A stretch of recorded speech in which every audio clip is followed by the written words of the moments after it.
Hey everybody, and welcome to this week's edition of A Double Feature. This week we're looking at The Seventh Seal, this marvelous little allegory, black and white, fantastic piece of cinema. If you haven't seen it, it is one of the films of cinema. Lots of people refer back to it. There's lots of homages to it, not least of which is Bill and Ted's Bogus Journey. So, I mean, if Bill and Ted are going to lampoon this movie, you know you have to see it. To bring up one of his better films. Right, yeah. One of his peak films. Yeah. So, Thane, I just want to start with you. Sure. There's lots of religious symbolism in this film. Do you feel, though, that ultimately this film is sympathetic to religion and belief? The one scene that I found extremely interesting is when the knight is talking to Death, and the knight is asking him all these questions. Well, he thinks he's talking to a priest, right? Okay, so in the church. He's actually talking to Death. And I wrote down some of these questions he asked because I thought they were interesting. Is it so hard to grasp God with one's senses? Why must he hide in the midst of vague promises and unseen miracles? How are we to believe the believers when we don't believe ourselves? What will become of us who want to believe but can't? And then what will those who neither will nor can, what will happen to those who neither will nor can believe? Very very deep questions. Yeah. And I think what's nice about this film is that while it is depressing in nature, I think it leaves those religious questions unanswered, or at least gives us, the audience, a chance to answer them for ourselves, and doesn't necessarily depict for us one way or the other. And so in that regard, I do think they are sympathetic, but I guess that's also the frustrating thing about this film is I don't really know what the director's trying to say, and I don't really know what he's getting at. So, on one hand, I think, yes, he is sympathetic to us, but on the other, I think I mean, is this an inward journey that I'm supposed to be having with myself? Is this just your cynical point of view? I mean, I'm not really sure where he stands on the dilemma. The closest we get to out-and-out religion is when the traveling band of scourging penitents shows up at town, and we get a little sermon about how everybody's evil and they need to repent as they whip themselves and make themselves bleed and then go on away.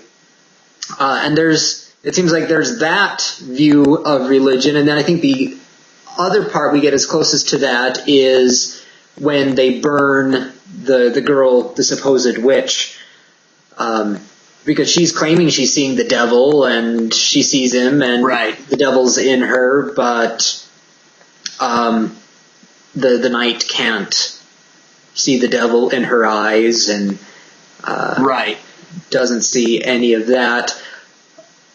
But then we have the visionary man, the actor, who has a vision of the Virgin Mary and the Christ child. Yeah. So. One of the things that sort of struck my fancy, I guess, the one thing that I really like about this movie thus far, I guess, is right after that, there's that scene between the scribe, or I guess, are they scribes or squires, or what are they? Yeah, the squire, thank you, okay. Jean? And the artist. Yeah, Jean and the artist. And, he's like, man, you're painting all this messed up stuff, what's going on? And he says something that I really liked so far. I paint things as they are. People can do as they like. Yeah. And I really like that. And then in connection with that, I love what the actor says to his wife, he tells her it's not the reality you see, but another kind. She's like, oh, your visions, you always talk about that. And he's like, oh, it's real. And she's like, no, it's not. And he's like, well, it's not the reality you see, but another kind. And so with those two quotes really stuck out to me as, yeah, maybe he's positive about religion and saying that everybody has their own religious experiences and therefore are defined by those experiences, therefore making who they are. But I mean, beyond those two quotes, that nothing else seemed to affirm that religion is positive and good. So I don't know. Yeah. Well, and it's interesting because his vision or his gift of vision is ultimately that's what saves him and his family from death, because he does see the knight playing chess with death. The knight sees him and knows that he's seen this vision. And that's how the knight can distract death, so the actor can get his family to escape. I mean, his comment certainly suggests that. When he's talking to his wife, and he says, "I don't know why," something like, "I don't know why, but angels and devils like my company," or something like that. Yeah. Or I can't remember. Yeah. Anyway, so you're right. It would lead me to believe that perhaps he's some mediator, perhaps he's some, I don't know, he's the ray of hope in this dark, depressing film. Because you're right, I mean, everybody talks about this film. Like in my film class they talked about it, in a lot of the film history books I read, everybody talks about it, and yet I just don't really understand why. I don't seem to get what the big hype's about. Well, I think it's because we can't answer the questions of meaning. I mean, we come close. We're able to pull meaning from it and interpret it. Right. But there's very, very few films that are just this saturated in symbols and meaning and can still pull off a pretty good storyline. Well, that's true. I didn't feel bored during the film at all. But I did want answers. I think that's my only complaint. Oh well. Yeah, and I think that's the beauty of this film. It stokes the desire for answers. It gives you so many hints in it that the answers are coming, but ultimately fails to deliver. Right. And in my mind, that's exactly what life is like. Life comes crashing down and we start wanting answers from it. It gets us so close to getting a full and complete answer that's satisfactory for us, but it will always stop just short. Yeah. And whether that final leap to the answer, maybe that's faith, maybe it's just resignation. That's what Jans did. He just like, okay, there's lots of questions, there's no answers. Let's just get on with life. And when it's over, it's over. Yeah. Well, and you're right about that. I think that was another interesting part about the film that I liked is you're right. The only question it really does answer is that you're all going to die.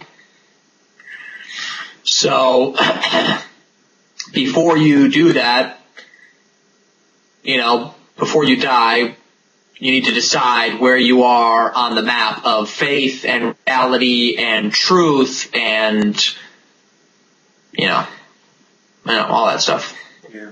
Which is great because just in the knight's little caravan of friends going through the forest, we have the huge spectrum of the knight who is searching. He wants to believe but can't. We have his squire who doesn't believe and doesn't have any interest in belief. Right. We have the actor who's, we'll say, a firm believer. And then we have the butcher and his wife who are just indifferent. They don't think, or at least they don't give any evidence of believing one way or the other. They're just doing what they do. Yeah. So I don't know. I guess, and maybe that's the tough part. I think this is very similar to Rashomon. I felt that way in that you're right. It asks these very deep questions of ourselves and says, I think the real question is, where do you stand on these, on XYZ? Where are you? Are you the butcher? Are you the knight? Are you the squire? Are you the actor? Where are you? And are you okay with that? Yeah. And if you're not, okay, well then you gotta change something. But if you are okay with that, then okay. Then death will come, and just like it does to everybody, and hopefully you will feel like you've lived a full life. So much for getting any existential answers. But that's our discussion for the Seventh Seal. Let us know if you've seen it, what you think of the film, what questions it left you with, what one-liners made you stop and think, and if you ever will actually go and watch this movie again, or once is enough. Let us know in the comments below, and then come back in a few days, check out what we're going to be watching next, and as always, keep in touch with us through social media and watch good movies.